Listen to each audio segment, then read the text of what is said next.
Hello बच्चों, let's read the question.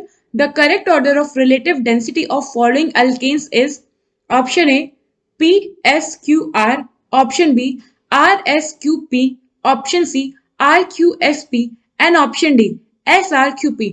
तो question में हमें क्या बताना है कि जो गिवन हमारे पास अल्केन है इनका ऑर्डर ऑफ रिलेटिव डेंसिटी बतानी है.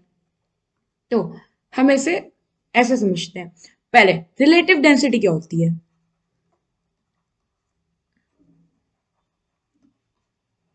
ये होती है density of substance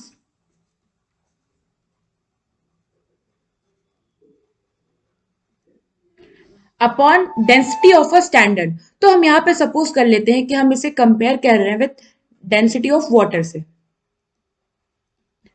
now density of water in सारे गिवन अल्केन के लिए तो सेम होगी. तो इसका मतलब है कि अगर हमारा सब्सटेंस का डेंसिटी इंक्रीज कर रहा है तो उसका रिलेटिव डेंसिटी भी इंक्रीज करेगा. अब डेंसिटी क्या होती है? डेंसिटी होती है मास बाय वॉल्यूम.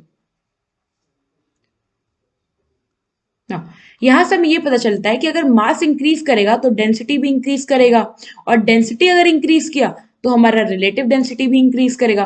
तो इस केस में हम क्या करते हैं, हम सारे जो अल्कीन है इनका मास देखते हैं. तो जिस जिस अल्केन में कार्बन जितना होगा, इसका मतलब उसका जो मॉलिक्यूलर मास है वो भी सबसे ज्यादा होगा. तो अगर हम हमारा पहले पी देखते हैं. पी में है हमारे पास 1 2 3 4 5 5 कार्बन कंपाउंड. क्यू में है हमारे पास 1 2 3 4 5 6 7 7 कार्बन कंपाउंड. आर में है हमारे पास 1 2 3 4 5 6 7 8 8 कार्बन कंपाउंड. और एस में है हमारे पास 1 2 3 4 5 6 6 कार्बन कंपाउंड. नाउ अभी हमने देखा कि जिसका कार्बन जितना काउंट ज्यादा होगा उसका मॉलिक्यूलर मास भी उतना ज्यादा होगा.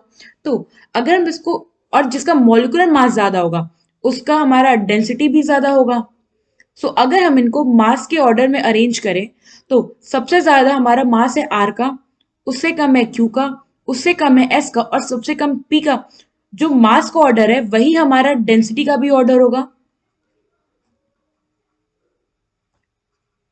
और जो हमारा डेंसिटी का ऑर्डर होगा वही तो हमारा होगा रिलेटिव डेंसिटी का ऑर्डर. क्योंकि जो स्टैंडर्ड हमने लिया है डेंसिटी ऑफ वाटर वो सबके लिए सेम है. तो यहां से अगर हमारा रिलेटिव डेंसिटी का ऑर्डर देखें तो ये भी हो जाएगा R Q S P. Now यहाँ पे एस एंड पी. तो अगर हमारा जो ऑर्डर आया है उसको हम अपने गिवन ऑप्शन में से मैच करें तो ये मैच होता है हमारे ऑप्शन सी के ऑर्डर से. तो यहाँ पे हमारा करेक्ट ऑप्शन हो जाएगा ऑप्शन सी. आई होप आपको ये क्वेश्चन समझ में आया होगा. Thank you.